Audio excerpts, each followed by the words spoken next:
السلام علیکم ورحمۃ اللہ وبرکاتہ۔ درس قرآن و حدیث سے نہ سیکھیے کورس کے گزشتہ سبق میں آپ نے ایک عملی درس ملاحظہ فرمایا۔ اس سلسلے میں آج ہم ایک نہایت اہم موضوع پر بات کریں گے۔ یہ 8واں سبق ہے جس کا عنوان ہے درس کی اقسام۔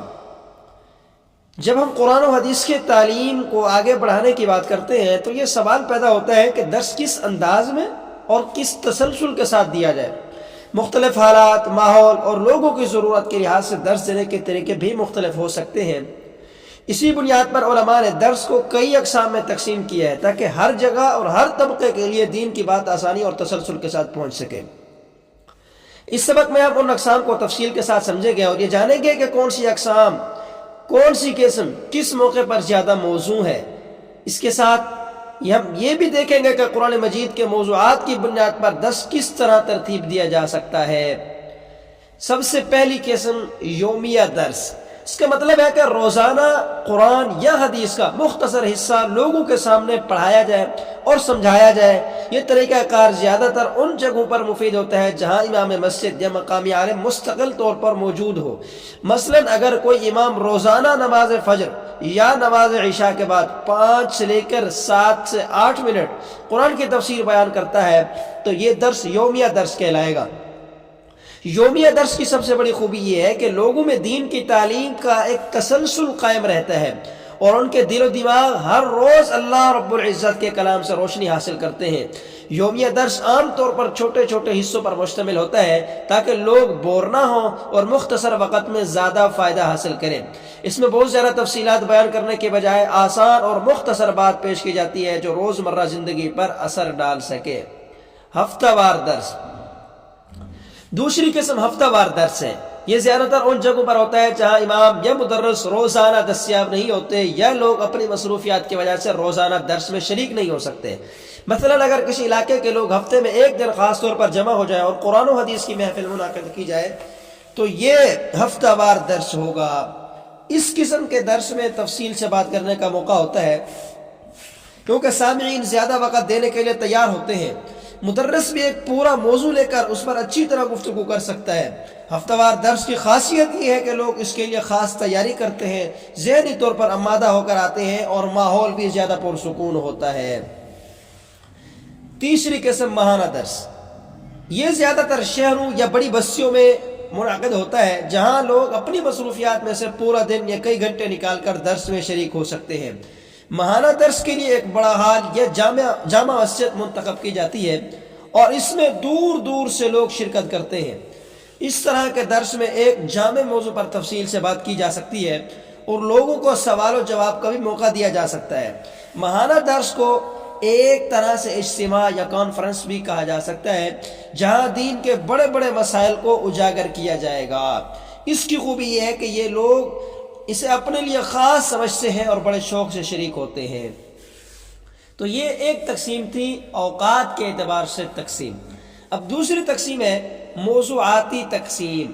اب آتے ہیں موضوعاتی درس کی تقسیم کی طرف۔ اس سے مراد یہ ہے کہ قرآن یا حدیث کی مختلف موضوعات کو لے کر ان پر درس دیا جائے، مثلا عقیدہ توحید، رسالت، آخرت، عبادات، معاملات، اخلاقیات یا قصص الانبیاء وغیرہ۔ موضوعاتی درس کا فائدہ یہ ہے کہ سامعین ایک خاص موضوع کو اچھی طرح سمجھ لیتے ہیں اور اس کے مختلف پہلوؤں پر غور کر سکتے ہیں۔ مثال کے طور پر اگر آپ نماز کی اہمیت پر درس دیں تو آپ اس کے دلائل قرآن سے، احادیث سے اور صحابہ کرام کے عمل سے بیان کر سکتے ہیں۔ اس کے بعد سامعین کے ذہن میں نماز کا مقام اور بھی واضح ہو جائے گا۔ موضوعاتی درس زیادہ تر ان لوگوں کے لیے موضوع ہے جو کسی خاص مسئلے کو گہرائی سے سمجھنا چاہتے ہیں۔ ترتیب وار درس۔ ترتیب وار درس سے مراد یہ ہے کہ قرآن مجید کو یا حدیث پاک کی کسی بھی کتاب کو آغاز سے لے کر اختتام تک خاص کتاب حدیث کو باقاعدہ ترتیب کے ساتھ پڑھایا جائے۔ اس میں ایک تسلسل ہوتا ہے اور سامعین کو ہر آیت یا ہر حدیث کے ساتھ ساتھ اس کا ترجمہ، شان نزول اور تشریح سمجھائی جا سکتی ہے۔ ترتیب وار درس کا فائدہ یہ ہے کہ لوگ دین کی جامع اور مکمل تصویر دیکھتے ہیں اور ان کی ذہن میں قرآن و سنت کے مختلف حصے ایک مربوط انداز میں جمع ہو جاتے ہیں۔ یہ طریقہ زیادہ وقت لینے والا ہے لیکن اس کا اثر بھی زیادہ گہرا اور دیر پا ہوتا ہے۔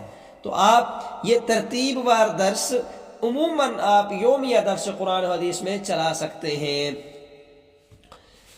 یہ بات بھی یاد رکھنی چاہیے کہ درس کی کوئی ایک شکل سب کے لیے لازمی نہیں، ہر علاقے، ہر طبقے اور ہر ماحول کی ضرورت مختلف ہوتی ہے۔ اگر آپ کسی چھوٹے گاؤں میں امام ہیں تو یومیہ درس زیادہ مفید ہوگا، اگر آپ شہر میں کسی بڑی مسجد کے خطیب ہیں تو ہفتہ وار یا ماہانہ درس زیادہ بہتر ہوگا۔ اسی طرح اگر آپ طلباء کے کسی جماعت کو پڑھا رہے ہیں تو ترتیب وار درس اصل اصول ہے، لیکن اگر آپ عوام کے درمیان بیٹھے ہیں تو موضوعاتی درس زیادہ اثر رکھتا ہے، کہ تاکہ آپ کو یہ اندازہ ہو کہ آپ کے سامنے بیٹھنے والا شریک درس وہ کس موضوع سے دلچسپی رکھتا ہے۔ اگر وہ بینکار ہے تو معاشی پہلو پر، اگر وہ سیاسی حوالے سے دلچسپی رکھتے ہیں تو قرآن کریم کے نظام جغرافیہ اور نظام خلافت پر بات کی جائے، اگر وہ آپ کے سامنے بیٹھنے والے لوگ تجارت پیشہ ہے تو اسی طرح آپ معیشت کے باب پر بات کر سکتے ہیں۔ طالب علم ہے تو رسول اللہ صلی اللہ علیہ وسلم کی صحبت اور صحابہ کرام کی مجلس کا تذکرہ آپ فرما سکتے ہیں، تو وہ سامنے والے کی مجلس میں دیکھنا ضروری ہے۔ اور یہ بھی ضروری ہے کہ درس کی اقسام دراصل مختلف راستے ہیں جو ایک ہی منزل کی طرف لے جاتے ہیں۔ منزل ہے لوگوں تک قرآن و حدیث کی تعلیم پہنچانا۔ کسی بھی مدرس کو چاہیے کہ وہ اپنے علاقے، اپنے سامعین اور اپنی استطاعت کے مطابق درس کی کوئی ایک یا ایک سے زائد شکل اختیار کرے۔ مقصد صرف یہ ہے کہ اللہ کا کلام اور رسول اللہ صلی اللہ علیہ وسلم کی احادیث لوگوں کے دلوں تک پورے اثر کے ساتھ پہنچ سکے اور ان کی زندگیوں میں تبدیلی پیدا ہو سکے۔ یہی درس قرآن و حدیث کی اصل روح ہے۔ ترتیب آپ کے اپنے اختیاری ہے، البتہ عوام کی صورتحال کو دیکھنا ضروری ہے، شرکاء کی صورتحال کو دیکھنا ضروری ہے۔ اللہ پاک ہم سب کو عمل کی توفیق بخشیں، آمین۔ والسلام علیکم ورحمۃ اللہ وبرکاتہ۔